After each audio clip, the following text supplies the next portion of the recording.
Education School. Pada kesempatan yang baik ini saya akan menjelaskan mengenai sudut-sudut berrelasi. Pada pelajaran sebelumnya kalian sudah belajar mengenai nilai trigonometri di kuadran pertama. Padahal dalam satu lingkaran penuh ada 360 derajat. Dan 360 derajat itu dibagi menjadi 4 kuadran. Kuadran yang pertama dimulai dari kanan atas 0 sampai 90 derajat. Kemudian kuadran yang kedua 90 sampai 180 derajat. Kuadran yang ketiga 180 sampai 270, dan yang keempat yaitu 270 sampai 360 derajat. Kita akan bahas satu persatu dari keempat kuadran tersebut. Yang pertama yaitu perbandingan trigonometri sudut di kuadran 1 atau kuadran pertama. Kuadran pertama ini semuanya nanti nilainya itu positif ya. Semuanya nilainya positif.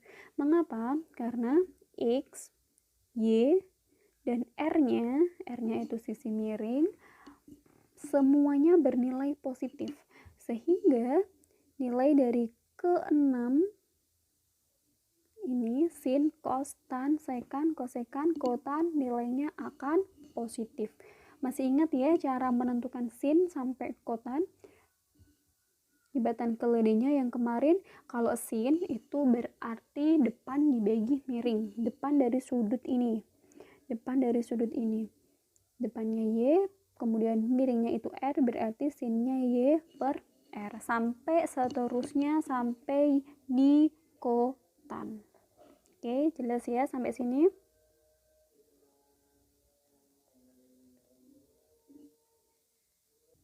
Ya. Selanjutnya yaitu perbandingan trigonometri sudut di kuadran yang kedua. Ini berbeda dengan yang di kuadran pertama karena di sini sudah ada tanda negatifnya. Sumbu Y-nya ini positif, sedangkan sumbu X-nya ini negatif. Berarti nanti hasilnya pasti ada yang negatif. Karena ini sudut perbandingan trigonometri sudut di kuadran kedua yang rentang antara 90 sampai 180. Misalkan saya ambil 120, berarti yang di sebelah sini sudut theta bukan alfa. Karena judulnya itu sudut-sudut berrelasi, jadinya kalau mau mencari sin, cos, tan sampai kotannya theta ada hubungannya dengan alfa. Kita cari yang alfa dulu. Ya. Berarti sin alfa itu Y per X, kemudian cosnya itu min Y per ini per R. Oh ya, ini tadi Y per R ya, bukan Y per X ya. Ini Y per R, kemudian ini hasilnya negatif, dan juga negatif. Ini positif. Berarti di kuadran kedua hasilnya tidak positif semua, ada yang negatif. Yang positif hanya sin dan juga kosekan. Paham ya sampai sini ya?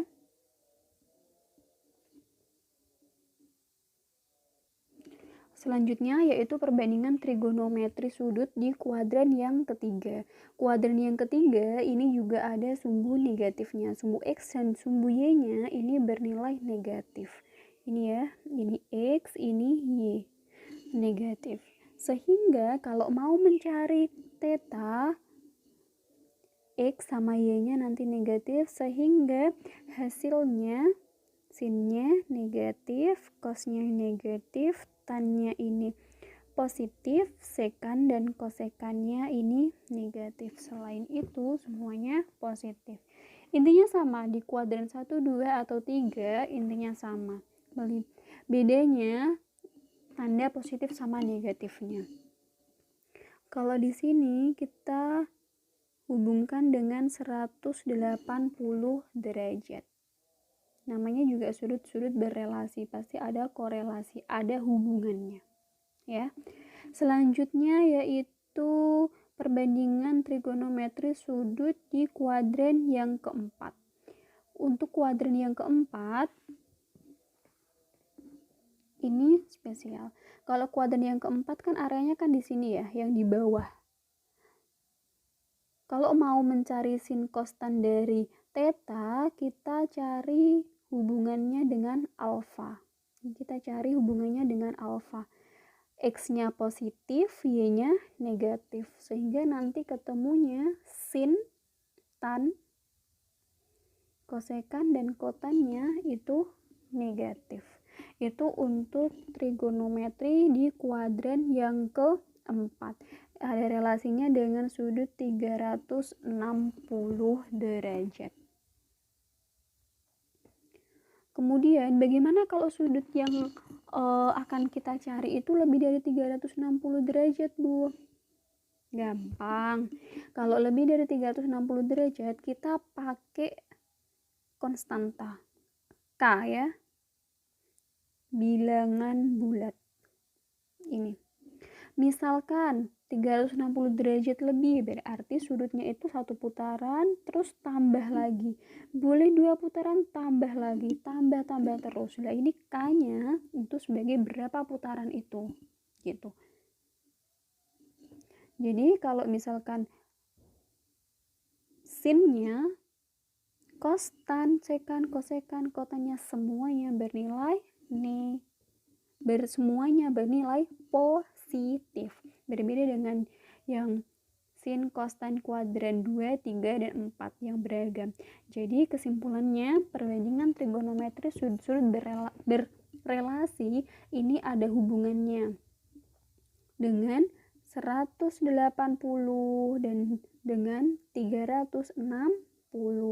Selanjutnya contoh soal akan kita bahas di video berikutnya. Semoga bermanfaat.